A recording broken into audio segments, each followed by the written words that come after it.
Grève nationale et interruption du West Coast Express. Une dispute de travail nationale a paralysé le West Coast Express, un service de transport clé reliant plusieurs communautés de la Colombie-Britannique. En raison de la grève des travailleurs des deux principales lignes ferroviaires du Canada, les passagers ont été contraints de chercher des alternatives. TransLink a mis en place des services de bus pour compenser l'interruption, mais cela a entraîné une augmentation significative de la congestion routière. Cette situation a souligné le besoin urgent d'améliorer les services de transport dans des régions comme Maple Ridge et Coquitlam, qui se sentent depuis longtemps négligées par les autorités de transport. Global News. Crise de l'eau à Calgary. À Calgary, les restrictions d'eau en cours ont suscité des préoccupations concernant les dommages irréversibles aux arbres et aux plantes de la ville. Les autorités locales ont pris des mesures pour gérer la pénurie d'eau, notamment en restreignant l'utilisation de l'eau dans les centres de loisirs et en encourageant la conservation.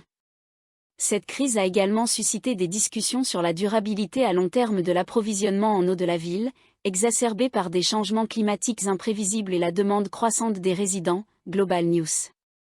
Soutien économique à Sudbury. Viviane Lapointe, députée de Sudbury, a annoncé un financement de FedNor pour soutenir l'innovation et le développement des entreprises locales. Cette initiative vise à stimuler la recherche et le développement, ainsi qu'à créer de nouveaux emplois dans la région de Sudbury. L'annonce, faite au Centre d'innovation Glencore du Collège Cambrian, met en lumière les efforts du gouvernement pour renforcer l'économie locale par l'innovation technologique et le soutien aux petites entreprises. Canada.ca. Augmentation des prestations de l'ARC. En réponse à l'inflation croissante, l'Agence du revenu du Canada, ARC, a annoncé une série d'augmentations de prestations pour août 2024. Les ajustements incluent une hausse de 0,7% des prestations de la sécurité de la vieillesse, OAS, et une augmentation de 3% des prestations du régime de pension du Canada, RPC. Des améliorations ont également été apportées à l'allocation canadienne pour enfants pour mieux soutenir les familles à faible revenu.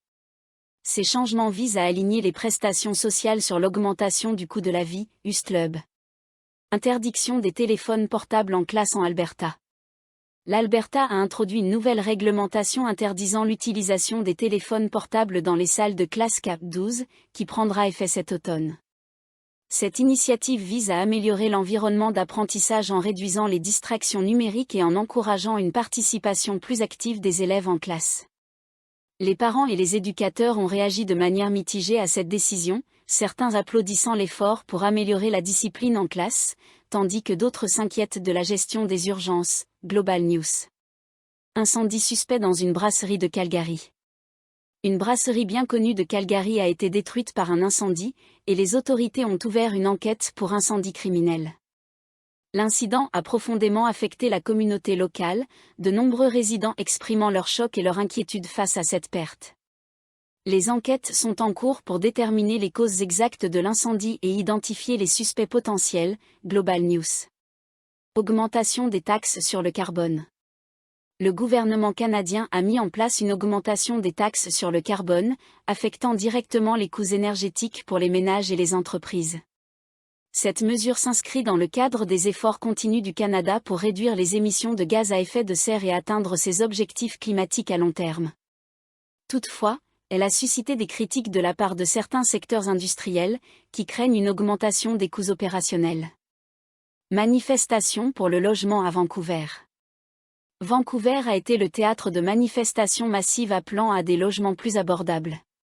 Les manifestants ont critiqué les politiques gouvernementales actuelles qui, selon eux, favorisent les promoteurs immobiliers au détriment des résidents à faible revenu.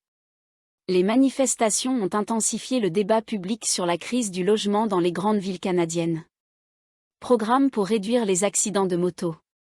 Le Canada a lancé le programme Biker Down pour sensibiliser les motocyclistes à la sécurité et réduire le nombre d'accidents de moto.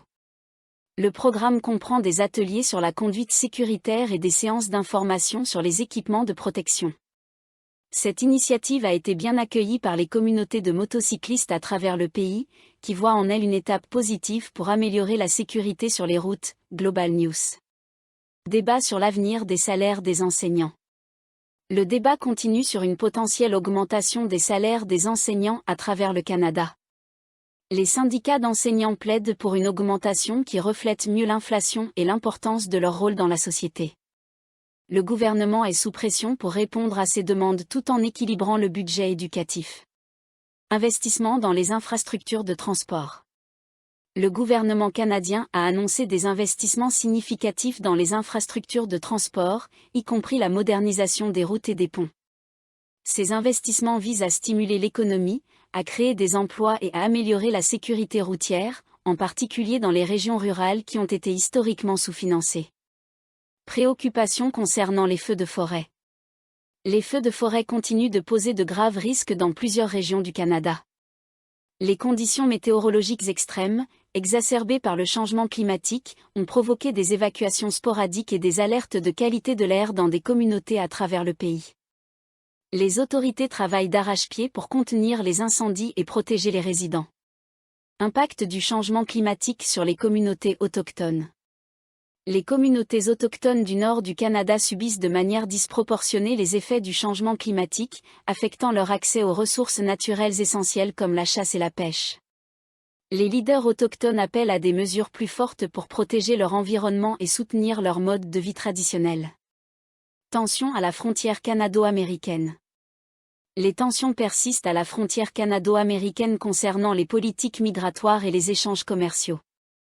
Des désaccords diplomatiques récents ont exacerbé ces tensions, affectant les échanges et la coopération transfrontalière. Les deux gouvernements cherchent à trouver des solutions pour réduire ces frictions tout en protégeant leurs intérêts nationaux. Débat sur l'exploitation minière dans l'Arctique. Un débat intense se poursuit sur l'exploitation minière dans l'Arctique canadien, avec des préoccupations croissantes concernant l'impact environnemental et les droits des peuples autochtones. Alors que certains voient l'exploitation minière comme une opportunité économique cruciale, d'autres mettent en garde contre les risques écologiques et la perturbation des écosystèmes fragiles de l'Arctique.